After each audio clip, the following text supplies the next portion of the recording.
Welcome to Rajat shorthand. Dictation शुरू होगा 5 second बाद। स्टार्ट। महोदय, पर्यावरण से तात्पर्य किसी एक व्यक्ति के परिवेश से नहीं वरन व्यक्ति के, समाज के, राष्ट्र के और इस सारी पृथ्वी के ही परिवेश से है, जिसका प्रभाव व्यक्ति, समाज, राष्ट्र और सारे विश्व पर पड़ता है। पर्यावरण से तात्पर्य पेड़ पौधों, नदी, पहाड़ या किसी तंत्र विशेष से नहीं वरन उस समग्र वास्तविकता से है जिस पर मानव मात्र का अस्तित्व और उसका संपूर्ण आध्यात्मिक एवं भौतिक विकास निर्भर है। अस्तित्व केवल शारीरिक स्वास्थ्य ही नहीं, मानसिक भी।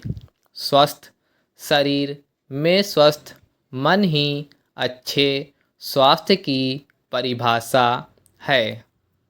शारीरिक स्वास्थ्य हमारे आहार पर निर्भर है, जिसका स्रोत इस पृथ्वी का जल, थल, वायुमंडल है।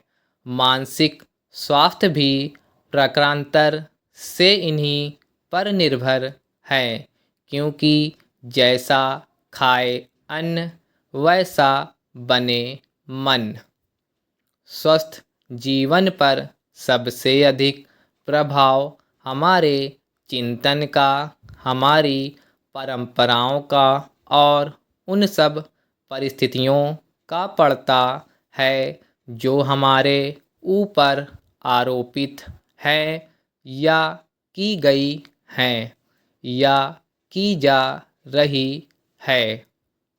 इसलिए पर्यावरण या परिवेश में जल, थल, वायु ही नहीं बल्कि वे सारे घटक महत्वपूर्ण हैं जिनका कुछ भी प्रभाव हमारे जीवन पर, हमारी क्रियाशीलता पर पड़ता है।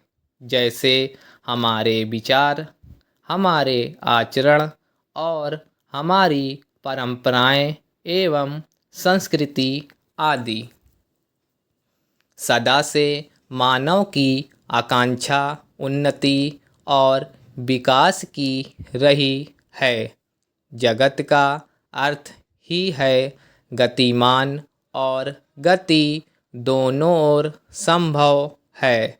उन्नति की ओर भी और अवनति की ओर भी। पहली को हम प्रगति कहते हैं, दूसरी को आगति, विगति, अधोगति या दुर्गति कह सकते हैं। वास्तव में मनुष्य ऐसा जटिल प्राणी है जिसमें अनेक विरोधाभासी और असंगत प्रतीत होने वाली प्रवृत्तियाँ और प्रतिक्रियाएं होती हैं। वह कानून और व्यवस्था की मांग करता है, किंतु चलचित्र, दूरदर्शन आदि में स्वतः भड़की हिंसा या खेलों में युक्तिपूर्वक की गई हिंसा अथवा अनीति से मंत्रमुग्ध भी हो जाता है। मनुष्य अपनी ही जाति या वर्ग के व्यक्तियों के प्रति प्रायः बहुत अधिक प्रतिद्वंदी होता है, किंतु कोई बाहरी खतरा उपस्थित होने पर उनके प्रति हद से ज़्यादा सहयोगी बन जाता है।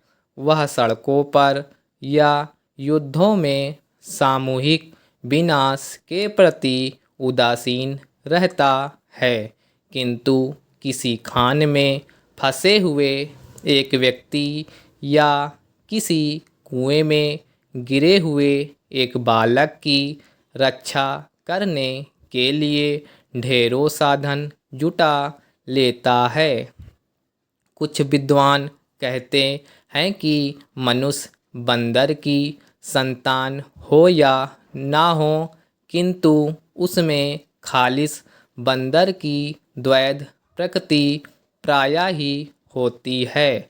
उसमें शाकाहारी बंदरों की भांति वृक्षों में उछल कूद करने की प्रवृत्ति तो होती ही है, साथ ही ऐसे बंदरों की स्वाभाविक जिज्ञासा भी होती है जो अत्यंत संगठित गिरोहों में रहते हैं और भांति भांति का मांस खाने में मजा लेते हैं।